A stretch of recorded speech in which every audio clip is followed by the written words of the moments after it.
Hey YouTube, what's up? Thanks for tuning in.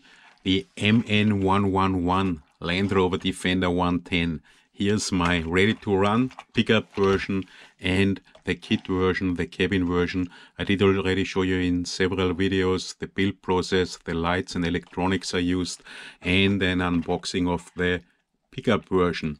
But there are so many things that can be improved in this truck, which looks awesome with its metal body. The ready to run is still stock, and I worked and tinkered a little bit more with my kit version. And what were the problems? Check this, the super high ride height, and this has been improved highly in my kit version now. And then of course super bouncy, and this not perfect but highly improved. And further problem, super bad steering angle, and this has been improved extremely. I will show you in detail later. And what were further problems with the kit version, which comes without electronics? Battery problems have partly been resolved. So I changed the shocks, made quite some changes, put a new servo into the truck, also a little bit of weight, and went back to 2S. This has not been solved. So let's check this in detail. First of all, batteries. I did not really find a solution for a larger 3-cell battery. Showed you in the last video about my kit version that those 3-cell 370 milliamp hours don't really fit because of the plugs here. But I found perfect fitting 450 milliamp hours LiPos. I had those super old 450 milliamp hours 65 to 130C Turnigy Nanotech from Hobby King, and also those ones, but those are newer ones, also Turnigy 450. However, those are no batteries you can buy. Hobby King sale 450 milliamp hours 4S LiPos for super cheap, and I made several 2S LiPos out of those 4S LiPos. So that's the one I still have, or two I do still have. Are awesome LiPos, but unfortunately you can't buy those. I'm not sure if you still can buy those, but those fit perfectly. So I also changed from JST Red to PH3 pin. I love this UMX system because on 2S it's okay, and you see the LiPo fits perfectly. Unfortunately, a third cell wouldn't fit anymore. Then you cannot close the hood anymore. The light bar, channel 3 on the Dumbo RC, I should change direction, because each time I plug in the battery, what's my on-off switch, the light bar is on. Did already show you all the light functions in the last videos. That's not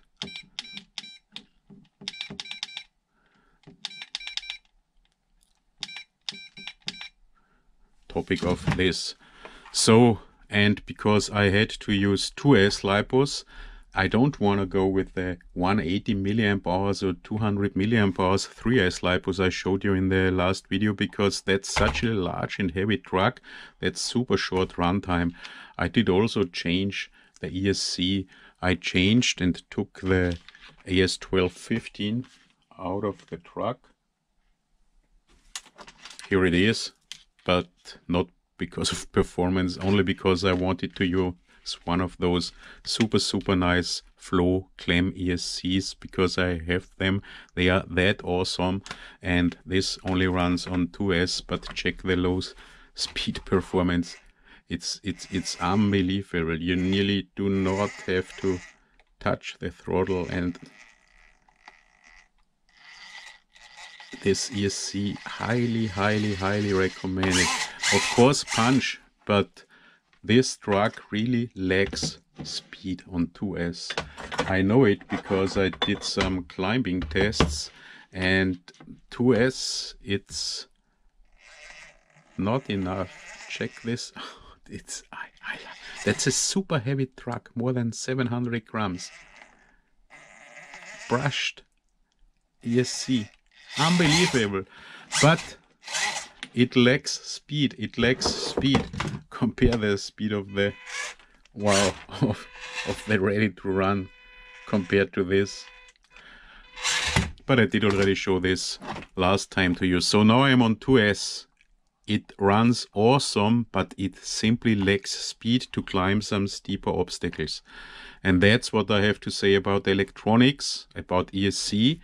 What I also did do and what worked awesome, I complained about the super bad steering angle. Therefore, I have to show you the bad steering angle of the stock truck. And now let's compare those. So here the stock truck steering angle,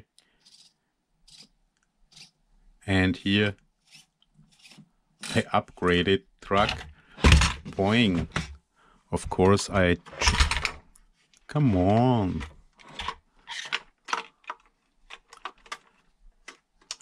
What's quite a bit of a pain in the pickup version, it does have a different way of mounting the snorkel than the ready to run version, and the snorkel gets off much easier.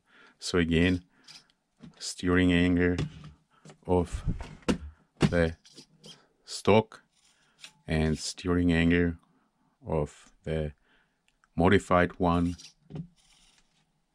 Hope you can see this. Hope the camera is on the right angle, but there's a huge difference in this now. So what did I do? Of course I changed the servo. There's a surpass servo in now.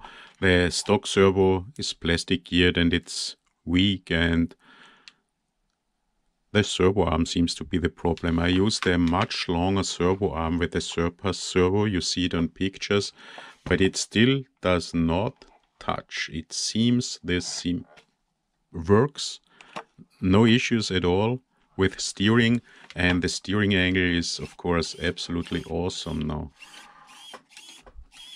At least awesome compared to the stock truck. This was not a big issue because all standard servos you use for your 1 to 24th or 1 to 18th trucks for upgrading, all those micro servos will fit, and a big improvement. And then of course most work probably ride height and shocks. You see it's really quite scale now, while it was, as the ready to run is still super high sitting, what doesn't look scale at all.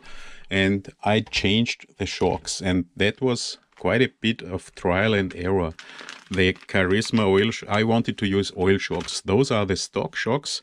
They look really nice, but unfortunately you probably cannot oil fill them, and the truck is super bouncy with those. So the stock shocks are no option, even if they look quite good. And I first thought of using the Hobby Plus or the Batrazzi oil-filled shocks, but those are nearly the same shocks. I'm not sure.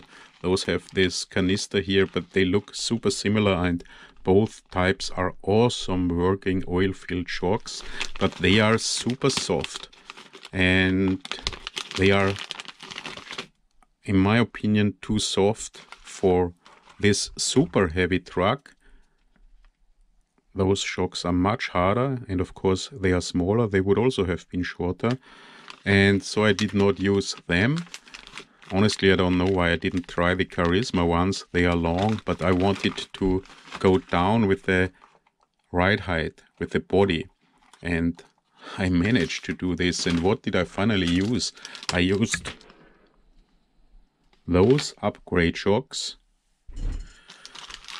I used those FCX24, FMS FCX24 Super Cheapo upgrade shocks. Those are, I guess I got them from Banggood. I didn't even know that I have 2 sets. They were also on sale super cheap then. You see them here. Those in my hands are not oil filled. Those in are oil filled. People complain they are bad, whatever, they leak. Maybe they leak, yes. But I have those with oil forever now. Probably they will leak a little bit, but which oil filled micro shock does not leak? But they are super short and they are a little bit harder. And with oil they are much harder. So I tried those. And mounting was not a big problem. I even used the double ball screw on the lower side, and I didn't use 2mm screws. And I removed this brass, whatever, ball shim or however this is called, this joint, and could press them on the original ball of the double ball screw that mounts the shock in the MN111, but also in OE Plus, CR18, CR24s, the FMS FCX24, so in many of those trucks. And that worked. Here are O-rings. I put the O-rings to the ball screw as they are here, and works perfectly. And on the upper side, of course, you have to use those 1 or 2mm distance tubes or shims not to touch the body, because the original ones do have a little bit a larger side here inside. But so far I'm super happy with those shocks. But of course I had a big problem. You can imagine what? Of course, if those are sitting that low, the large tires, I still use the stock tires and wheels and probably will stay with those. Of course they rubbed here, and so I had to sand and cut. I started with cutting the body a little bit here and on the front too, and here too, and here too, and then the plastic fenders. But this was not a problem at all. I used a little bit larger strong nippers to cut a little bit here, and then Dremel tool to sand it, clean it on 1, 2, 3, 4 sides. And with the fenders, of course I took the fenders off. After that I cut and sanded them so that the wheels will not touch anymore. However, of course, if you totally compress it, it does not work. Oh, I have the wrong. Yes, it will block, but it's okay that way. And it climbs nice. And if you check the shocks, they also work nice. Check this out. Works. Now there's a little bit of rubbing, but forget it. And come on, now it looks scale.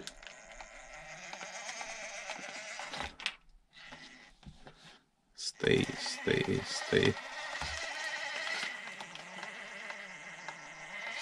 Let's do this with the stock version.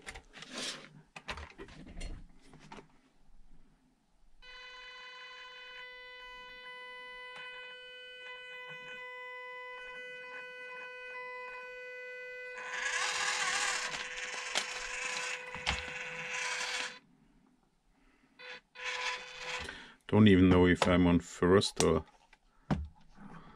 second or third speed now.